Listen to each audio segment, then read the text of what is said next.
Hey, what's up, everybody? Welcome to the Championship Leadership Podcast. I'm excited for today's guest. He's four times New York Times best-selling author, the co-founder of Scribe Media.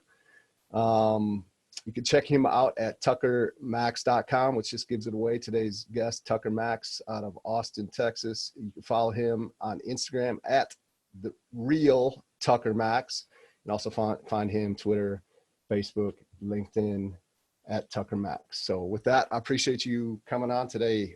Thank you so much. Thank you. Yeah. The first question I'd like to kick off the conversation with is the name of the podcast, the Championship Leadership. So what comes to mind for you when you hear championship leadership? What does that mean to you?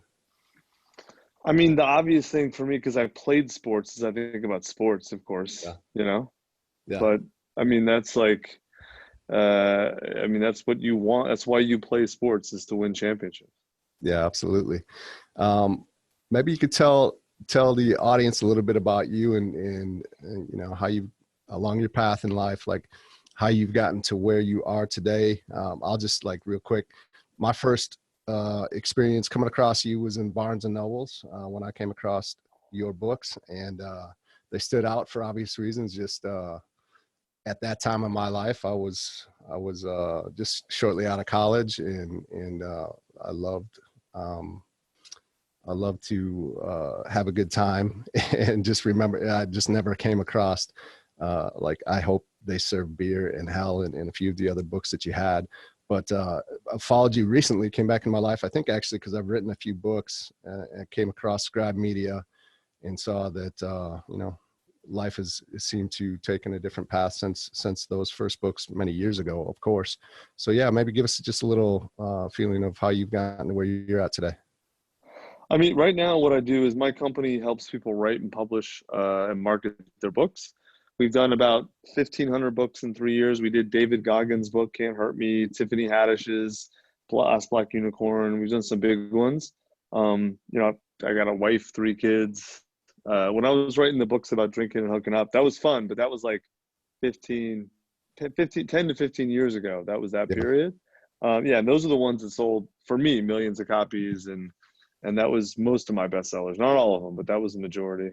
Yeah. Appreciate it. And I got a good friend in Austin. I was talking to him and your name came up just like out of the blue. And I didn't realize that you had done Can't Hurt Me, because I've listened to that book a few times. Goggins is a badass, man. Yeah, There's no doubt. He is.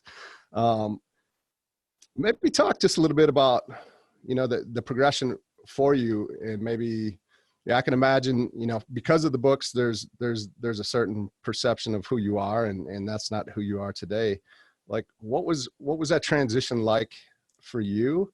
And of course, this is championship leadership. So, are there some people that also came along the path for you during that transition or that time in your life to being married and 3 kids and owner of a very successful company?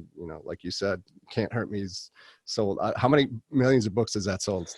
It's well over 1 million in all formats. I think he sold close to 600,000 audiobooks alone. Yeah, that's so incredible.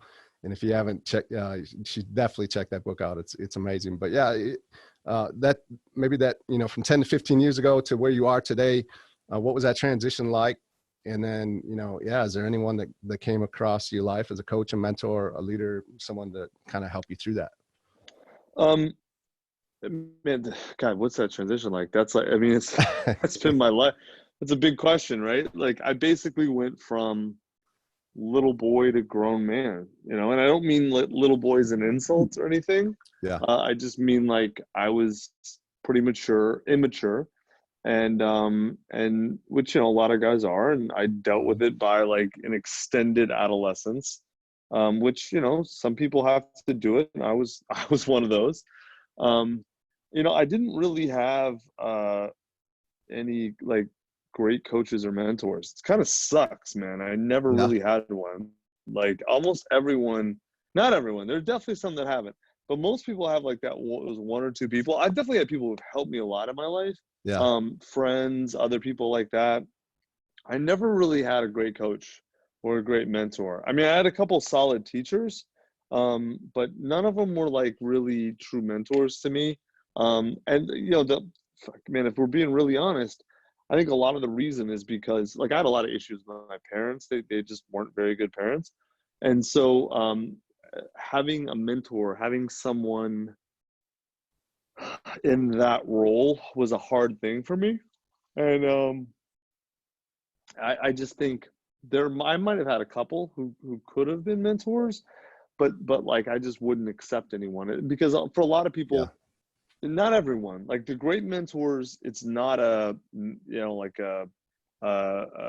it's not a imbalanced relationship, but most people, like if you're the mentor, you want the mentee to be submissive and to be obsequious and to be like, you know, like whatever, look up to you. And that just, that always sat poorly with me, you know, Mm-hmm. not because it has to, right? Like, I mean, like I know people, I have friends of mine who mentor other people, and I'm Yeah. like, man, they're amazing mentors. Like, I wish I had a mentor like that or something, you know? Yeah. But, nah, it was never part of my life, unfortunately, which probably held my development back. It's probably why I had extended youth and adolescence, Yeah. Yeah. is Yeah. because I didn't have a great mentor who was like, dude, it's time to grow up and move forward. Yeah. Well, I mean, you know, you talked about it a little bit. I just talked to a guy yesterday, Tom Satterley. He wrote a book. He was Delta Force for over 20 years, and he's talking about going back and talking to these guys that are up and coming through Delta Force, and he's just like, if I could get through to these guys, like, what's going to happen on the other side? Because right now they want to go. They literally want to just get in battle and kill people. And he's like, it's not glorious. Once you've been there, trust me, you don't want to do it. And he's trying to be this mentor to these people that just don't want to hear it. And so kind of what I heard you saying is you really didn't want to hear it. No, it's true, man. It's a lesson I've learned, Yeah. is that you can't teach anyone anything. Like, and it really, truly, Mm-hmm. like if someone's ready to learn, then you can show them maybe the quickest, best way to learn the things that they're ready to learn. You can make that process way easier and more Yeah. enjoyable for them. You can help them do what they want to do, but you cannot do the work for anyone. Like, I can't tell you how many times, like, you know, I have a company, we have 50 full-time people in my company and another Yeah. 170 part-time. I cannot tell you how many people that like, I'm like, oh, this person comes on, they're going to be a star. They're so awesome. I'm so excited about them. And then like, I like try and mentor them and help them. And a lot of times it ends up holding them back because I'm pushing them to where I see they could go or I want them to go. And if Mm-hmm. that doesn't align with what they want, which often it doesn't, then even if I'm like, I'm quote right, you know, like they're not going there, you know? And so Yeah. like sometimes you got to let people make the mistakes like I did. Like, you know, some people, you know, like idiots don't learn from their mistakes, right? Yeah. Totally. Smart people learn from the mistakes of others or from their mistakes, but geniuses learn from the mistakes of others, right? Yeah. I didn't learn from the mistakes of others. Like I wasn't that good. Like Right. I've always had to make my own mistakes, and like most people do, I think, is what I find. Yeah, definitely. You know, which brings up another thought for me is like, yeah, here you are with this company, 50 employees. And really, I mean, you're kind of a coaching and mentoring, and correct me if I'm wrong, company for people that want to learn how to write a book, right? Yeah, exactly. And It's so here one you are. we have it done with you and done for you, but Yeah, yeah, yeah. we definitely coach and mentor a lot. So yeah, how does that happen to going from like, man, no one ever helped me to this to now I'm going to want to go and help other people like create these great books? Yeah, I like, I mean, this probably sounds braggy, but I actually am a pretty great coach for books. Like, Oh, I believe it. Yeah. but you know, I sell this, so I have to be Yeah. right. If I'm not good, I mean, the people people pay us a lot of money and they fly long distances, and these are ballers. Like these are people Mm-hmm. who own their own businesses, who are very successful. Like these are not, you know, like just, you know, some dude off the street paying $100. Like, Yeah. they're paying tens of thousands of dollars to spend 2 days with me. And so if I don't deliver, like that's a real problem. And so I've had to get really good at that. But I'll tell you, I found it easy. I'll tell you why. I mean, there's a lot of hard work, but the thing that makes it easy is that I actually enjoy it, right? Mm-hmm. Like I really like sharing my knowledge Yeah. about writing and books with people. and I really like it when they succeed. And so everything else is just like, okay, just figure it out, you know? Like it's easy to figure Yeah. things out that Yeah. where Yeah. you like the process and you like the result. It's like, Yeah. okay, Yeah. then it's not hard. You know what Yeah. I'm saying? Yeah. Well, and that makes total sense from the standpoint of like, you like sharing your knowledge. I mean, you don't become a 4-time New York best-selling author without sharing your knowledge, your stories, and doing it in a way that's going to sell over 4 million copies, right? Yeah. No, it's tough to do that if you don't like it. That's right. Yeah, yeah, absolutely. What's going on for you? I've noticed like your Facebook posts. I don't know how long you've been doing this, but you do. It seems like every day it's like a lesson learned in life. Uh-huh. Where's that coming from, and what sparked that for you? Well, so it actually it gets back to coaching. It's funny you brought that up because they all align. I we have a lot of people in the company. I'm not the CEO. Like I hired a real CEO who's Yeah, amazing to run the company, but I still do a lot of coaching in the company and helping people like develop their skill sets.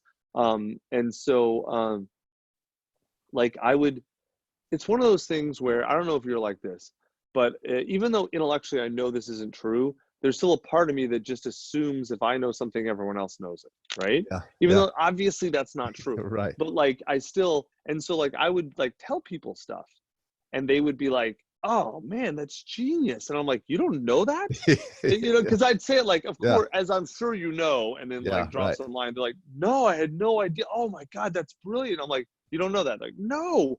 I'm like, what? And they're like, no one knows that. I'm like, okay. So I just started writing these things down. And then, and some of them I'm like, yeah, I guess they're right. I could see how no one knows that. Others I'm like, how does no one know this? I thought Yeah, everyone knew this. yeah, And then I just like, I was like, okay, I put one on Twitter one time and it blew up. And then I like started posting them. But the thing that the change that I made or the alteration I made, a lot of people post stuff that's like wisdom, right? But hmm, the way they do it, it drives me nuts, man. They tell me what I'm supposed to do. If you want to be successful, you yeah, have to do X. It's like, man, go to hell. Like, you don't know. Half those people haven't even been successful, right? I've been more successful than them. But also, their advice is like, no, that's not the only way to be successful. That is just a thing that you either you heard someone else say or a thing that applies to you, I was just gonna right? say that they probably never done themselves, right? Right. But even Yeah, if they have, then it's just them, right? yeah, Like Joel Embiid's guide to success in the NBA isn't going to be real relevant to me, yeah, because he's 7'1" and real athletic, right. and I'm not. I'm neither of those things, Yeah, right? So I need a different guide to the NBA. My guide is, watch, but basically, but the point is like, what I framed it as lessons that I've learned. yeah, So everything I share, I'm not telling anyone else what to do. I'm not giving anyone any advice. I'm just saying, here is something that I have found to be true in my life and hmm, my experience. And then, like, weirdly, these do so much better because, like, people, it's like people either get, if they get it, they're like, oh, yeah, like it helps them reflect on their lesson. Does this fit with my life or does it not fit with my life? So yeah, there's no shame, guilt, should thing yeah, about this. It's like, that's what he does. How does it apply to me? Which is the yeah, point. Like a great coach or mentor doesn't really tell you what to do. Usually, what they do is they help you find your way of doing yeah, it. yeah, So absolutely. that's really where it comes from. Yeah, I love that. Yeah, and I've caught myself. I think probably doing that. Number one, like speaking down at people or like kind of yelling at them, telling them what they should do versus like, hey, this is with it, and then trying to take the motive out of it and just sharing, like you said, lessons that I've learned, things that have happened recently for me, and hope that that might resonate for you in some way. So yeah, I think that's very powerful. Yep. What's the big vision for you, or where are you hoping to go? Maybe how, I'm just thinking at a very young age, a lot of um, recognition, I guess, probably money and attention, and then to go, now you got this company, you have your family, you got 3 wonderful young children. Like, what are you looking to do, or maybe what's the impact you're looking to make over the next 5 years or so? Um, it's a good question. I don't know, man. Like I don't spend. I used to think in those terms, Mm-hmm. and I've stopped. And I'll Yeah. tell you why. Like I just, in my experience, the saying, uh, when if you want to make God laugh, show him your plans, Yeah. right? Yeah. And Yeah. so Right. right, so like, and the idea is like, you're kind of foolish if you think you're smarter than the universe or smarter than God's plan or Yeah. however you want to frame it, right? And so like I used to be like, no, I'm gonna make plans, I'm gonna put them into existence and blah blah blah. And like I was okay at that, Yeah. better than a lot of people, I guess, but still, like what I realized is like, it's way easier. My life is easier, and I usually produce more value for the world and myself Mm-hmm. if all I really do is show up and do things that help other people, right? Do like, Yeah. and try to do the highest value thing I can. Like, obviously, I could like, dig a ditch and that'll help some people, but Right. it's more valuable for me if I help people write books, right? Yep. So if I show up and just do the highest value use of my time and not worry so much about like what my extensive 5-year plan is. Mm-hmm. So I'll give you a really good example. My company's helped 1,500 people in 3 years or 5 years do books, and mainly we work on nonfiction, kind of business, personal development, like conventional nonfiction, like books that teach people how to do something, right? Sure. Yeah. But we have so many people who ask us to help them with their memoir, and we can kind of do it. But what I realize is writing a memoir is a totally different process, and Yeah. it is, and I like that's my books were all memoirs, right? Yeah. Like I know how to Yeah. write that. Like that's actually the thing I'm best at. Yeah. And so what I decided to do was like, okay, all these people are asking for this. Why don't I create a different process for memoir? One that is based around not just a braggy autobiography, because no one cares about that, but it's really about discovering or uncovering your truth and really putting it into the world. And so like I know like my 1-year plan this year, the big thing I'm doing is we've done 2 of those workshops. We're gonna do 2 more small ones, kind of beta ones, and then we're gonna Mm-hmm. roll it out bigger in the fall. But like, dude, everybody wants to write a book, but when people say that, what they mean is they want to tell their story. Yeah. And Yeah. so like what I'm doing is help like create a process where someone who's not a writer, who doesn't feel confident even about their writing, can actually really step by step understand, how do I understand my life and my story? And then how do I tell that story so that I get it and other people can derive value from it, you know? Yeah. And Yeah. because if I can do that, man, that will unlock an immense amount of value in the world. Because I think there's all kinds of people who have incredible stories to tell Yeah. and they have no Absolutely. idea how to tell them. You know what I'm Yeah. saying? And so like if I can help them do that, in a way that they're comfortable with, then yeah, of course I'm going to win financially too. But that's almost a byproduct, you know. Yeah. So like now, if you'd asked me 2 years ago, that would have been in my plans. I never would have even thought about that, Yeah. right? Right. And so like I've done a lot more just surrendering to, like, if you're a religious person, call it surrendering to God's will. I'm spiritual, but not necessarily religious, so I call it surrendering to the universe. It's the same thing, man. Right. Yep. Like, and so no, I don't know what my plan is. My plan is I'm gonna get up every day and do stuff that I like that helps people. Yeah. Fair.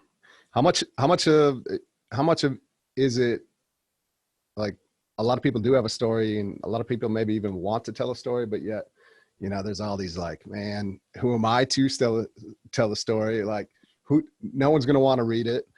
I'm afraid of what people are going to say when I put it out there. Do you deal with that with these Oh, of folks? course. Oh, Yeah. dude, Okay. that's the first thing you have to deal with, right? Okay. So Yeah. I'll tell you. I mean, I'll tell you. So because we're working through this right now, in our workshop, the way we do it is that we tell people to write the book without making a decision about whether or not they're going to publish it, Okay. right? Yeah. And because now there's a lot of ways to write memoirs, but the frame that we use is you're writing this for yourself and yourself only, right? And you're using this book as a way to uncover what your real truth is, what your real story is, and Mm-hmm. then you're going to tell it first to yourself honestly.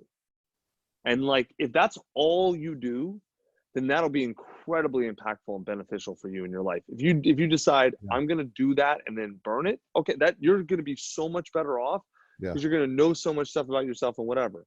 Then then when you've written it, then we have a whole sort of thing we put you through, which is helping you make the decision or whether or not to publish it.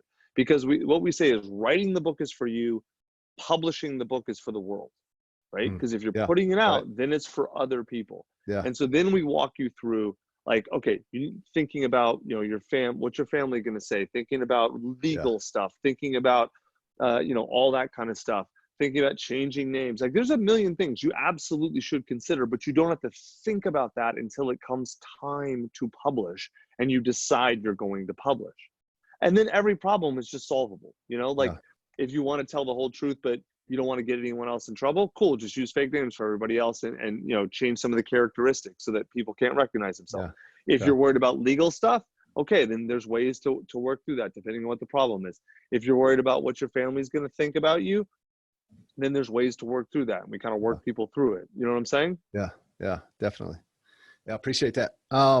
You know, there's a question that I typically ask, but I maybe want to ask this a little bit different. You know, I like to talk about major turning points or critical moments in people's lives. And, you know, they've clearly made the decision they did, which has them here. But, you know, a lot of times at that moment, that fork in the road, they're sometimes they're feel pulled or are being pulled to make a different decision that could have them somewhere completely different. And I say, I want to ask this a little bit differently, because you went to law school, you were a lawyer, and then you write your book, which, you know, it sounds like it kind of was a dare, right? Or a challenge Basically, from yeah. some buddies to start putting your story out there. And then, you know, is there a piece of it that you almost feel trapped to like continue that life because now you got the success, now I got to do another book? But yeah, maybe tell me, you know, what it was like to pull yourself out of that to make the decision to be where you are today.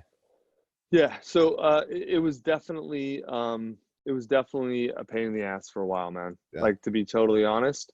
And the reason is because, like, like, at first it was super fun, but then you're right, Mm-hmm. you get trapped, right? Yeah. Because no one who reads my stuff cares about me as a person. They don't. Yeah. I'm not a person to them. I'm They're living through you. right. I'm an object. Yeah. I'm Yeah. just celebrities are just objects to people. They're not actual people. Like, because so many people, like, they'll meet, especially at my height, but even now they'll meet me and they like, hey, what's up? And they have this deep, like, real meaningful, like, relationship with me. Yeah. It's not with me though. Yeah. It's with Right. their image of me, right? Yeah. So it's Yeah. totally like unilateral and this weird thing. And so I kind of have to explain that to them, and like, but no one gets it. No one gets it at all, because if you haven't been famous, it's like, it's almost impossible to understand, Yeah. right? And Yeah. so, but yeah, dude, like, I'll give you this is my favorite story to tell about this. I was, this is a couple years after, like, my peak, and a dude, or my peak of the fame for the first stuff. And this Yeah. guy, like, I was in Whole Foods shopping, and this dude comes up. He's like a younger guy. He's like, oh, Tucker Max, bro, I love your books. You're so funny. My buddies, I read them and go drinking. And then he, like, telling me this stuff, and then eventually he looks at me and goes, hey, what's up, man? He's like, why aren't you, like, drunk, laying under tables, screaming curses at people? And I'm like, dude, it's 10 a.m. on a Tuesday in Whole Foods. What the Yeah. fuck's Yeah. wrong Whole with you? Foods. Right? Like, and then he kind of looked at me like, oh yeah, like, he had forgotten that, like, Yeah. I'm not just a character, you Yeah. know, in a movie or whatever. Like, I'm Yeah. an actual person who has a normal life most of the time. Yeah. You know, Yeah. like, I know a lot of famous people too, and they get the same thing. Like, yeah, dude, like, I no can one imagine. gets it. It's this weird, lonely thing. Yeah. But yeah, dude, I totally felt like cornered, and I honestly hated it for a long time. I believe it. Yeah. I mean, I can, you know, I just think I can resonate with that as far as, like, you know, I've listened to Joe Rogan a lot, and he kind of puts his life out there, and you start to kind of feel like you know him, but you don't know him. You don't know him at all. But yeah, it's kind of goes to that point that you're talking about. So, I want to respect your time here. And I know we said we'd be right around 30 minutes. So what's something that you could share with the audience? You know, I think the listeners for the most part are entrepreneurs, business owners that you know, the reason they're listening to a podcast is to learn from others and to improve their life a little bit. So maybe what would be one or two things that you could give them as pieces of sage advice that would allow them, if they implement it today, to help them move forward today? So I don't give advice. That's my thing, right? lessons that I've learned. Yeah, right. I'll give you some lessons that All I've right. learned, and Perfect. you can apply those to your life. So here's the number one lesson that I've learned. If we're talking about success, then I think in terms of business, and the thing that I think, I'll do two. One's business and one's personal. Okay. The business one that I think most people forget or don't really think about is that, like, the only point of business is to meet people's needs, right? Like, the only reason you're going to give me money is because I can give you something that you value as is worth a lot more than what the money you're giving me, right? Yeah. And so, like, a lot of people get stuck in, like, how do I sell? How do I do this? How do I get money? But, like, and if you just instead think, how do I meet people's needs, right? In a way that, you know, like, where I can also make money for it, right? But if you think in terms of needs, like, and you fall in love with solving people's problems that meet their needs, then business becomes so much easier. And I don't mean this like in a moral sense. I just mean in a really fundamental business sense, right? If you think in those terms, that make things easier. That's a business thing. The personal thing, this is going to sound a little weird, but, like, and I mean this almost literally, most people have a very deep victim mindset, right? Yes. They basically believe that they have to accept the world as it is, and that they just hope for the best for them, and they hope people are nice, and they hope they can get things, and they hope this and hope that. Even if they're not, like, they don't have if they don't think they have a victim mindset, they just hope for things. The thing that really, like, one of the things that turned my life around, is the reason I'm a success, is because I believe that everyone creates their own reality, right? Yeah. And take that as literally or unliterally as you want. It actually doesn't matter. And then, look, obviously, if you say, oh yeah, I'm going to sit here and just dream of a castle and it'll appear on me. Okay, well, that's not going to happen, right? Yeah. But think about this for a minute. When I say create your own reality, when I was 27 years old, I was broke, fired from my dad had fired me from the family business. I've been fired from being a lawyer. I had nothing. And I had nothing at all. No connections, no whatever. I had a good education. That was it. Yeah. I literally wrote my entire existence into reality, right? Like, I mean, all the stories happen, right? Yeah. But I wrote them all. Like, I created a universe around me where, like, people paid me to entertain them. Girls came to me to hook up. Like, people wanted to pay to come see me speak. Like, I created a reality, right? Yeah. And like, it just as real as anything else. And most people don't believe that they can create their own reality. And I'm just telling you, you can. Like, I'm not saying you can create any reality, right? Like, I can't be an NBA point guard. I wanted to be. I just didn't make the cut, right? So I'm not saying anyone can make anything happen. That's a different thing. But I'm saying you can create your own reality. Yeah. And or at least a reality. And if you don't, if what you believe is you're a victim, you'll be a victim. If you believe you have to hope for things, that's all you're going to get is hope. But if you believe that you can do something that you want, and then you put in the work, you actually go create that reality, it's going to happen. And, like, I hope it doesn't sound like hustle porn, man, but it's one of those things where it's like a small thing. And most people are like, oh yeah, I get it. And then you look at their life and they don't do anything. Right. They don't actually try and create their reality. They don't even believe it's possible. It starts with the belief and then it followed by action. And you basically can get, if not exactly what you're dreaming of, you get something close. Like, when I was a kid, I wanted to be an NBA point guard. You know why? I didn't, like, when you think about it, I wasn't that in love with the game of basketball, although I liked playing it a lot. Yeah. I was in love with the fame and the status. Yeah. So I got to be as famous as, like, most NBA point guards. Like, maybe not like John Stockton or Magic Johnson, but like if you're like Lou Williams, like, I had just as, I got more than I got as much money as Lou and as many girls. Maybe not Lou Williams, but if you're like a 4-year NBA, 5-year NBA player, I had as much money as you and as many girls as you and as much fame as you, right? So, like, I brought it into reality. It just didn't look the way I thought. It wasn't about NBA point guard. I was an entertainer or whatever. And so, like, people just don't understand how much everything in your life starts with your belief about what your life can be. Yeah, so true. Yeah, appreciate that. Thank you so much. Yeah, anything else before we wrap this up? No, man, I think that's, you got my best I stuff. got it. I love it. And it was great. So appreciate you taking some time to come on. Thank you so much. Of course, man. My pleasure, dude. All right.